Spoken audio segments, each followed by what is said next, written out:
नहमदुहु व नुसल्ली अला रसूलिहिल करीम अम्मा बाद फ़अऊज़ु बिल्लाहि मिनश शैतानिर रजीम बिस्मिल्लाहिर रहमानिर रहीम अल्लाहुम्मा सल्लि अला मुहम्मद व आलि मुहम्मद। ये जो नुस्खा आपको बताने जा रहे हैं अपने व्यूवर्स के लिए और चाहने वालों के लिए बहुत ही नायाब वीडियो है, बहुत ही नायाब नुस्खा है।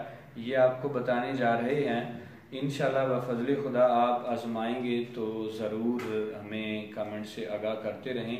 और ये ख़ुसूसन ख़वातीन के लिए है जिनको मेंसेस प्रॉब्लम हो, मेंसेस का मसला हो, ये नुस्खा उनके लिए है। और इसमें कुछ चीज़ें हैं वो आपको बताने जा रहे हैं और ये आसानी से दवाखाने से मिल सकती हैं। ये शरबत फार्म में बनेंगी और शरबत बना के आप इस्तेमाल करें। उसमें पहली चीज़ है तुखम सोया, दूसरा है तुखम मूली, और आगे तुखम कासनी है, तुखम क्रिफस है, बीख क्रिफस है, और तुखम खरबूजा है, और सौंफ है, और तुखम पालक है, एंड कलहत्ती के बीज हैं। ये तमाम चीज़ें आपने बराबर वज़न 10 तोला के हिसाब से लेनी है, यानी एक चीज़ का वज़न 10 तोला हो, जितनी चीज़ें हैं उसके हिसाब से आपने 10-10 तोले इनका वज़न लेना है। और शाम को यानी रात को आपने इनको 3 सेर पानी में एक बड़े बर्तन में डाल के भगो के रख देना है। सुबह आप इनको जो है ना वो आग पे रखेंगे और हल्की आंच पर पकाएंगे। जितनी हल्की आंच होगी अद्वियात का जौहर असर जो है वो पानी में आएगा। अगर आपने आग तेज़ कर दी, जल्दी पानी जल गया तो अद्वियात का जो जौहर है, असर है, वो जल्दी नहीं निकलेगा, उसमें मौजूद रह जाएगा।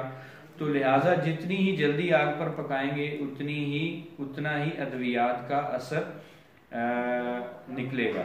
तो 3 सेर पानी डालकर आपने सुबह पकाना है। 3 सेर के पकाने के बाद 1 सेर पानी यानी 1 किलोग्राम पानी बाकी बच जाए तो फिर आपने अद्वियात पानी समेत नीचे आग से उतार लेनी है और उनको ठंडा होने पर आपने छान लेना, साफ कर लेना। जो अद्वियात हैं वो आपने ज़ाया कर देनी है, जो बाकी बचेगा पानी वो हमारी ज़रूरत का हिस्सा है। उस पानी में आपने 1.5 सेर यानी 1 किलो और फिर आधा किलो, 1.5 किलो आपने चीनी डालनी है। दोबारा उसी पानी को और चीनी को फिर बर्तन में डालकर आपने आग पर रखना है, दोबारा पकाना शुरू करना है। और ये तकरीबन 30-40 मिनट के करीब आप जब आग पर पकाएंगे तो इंशाल्लाह ये शरबत तैयार हो जाएगा, गाढ़ा कवाम तैयार हो जाएगा।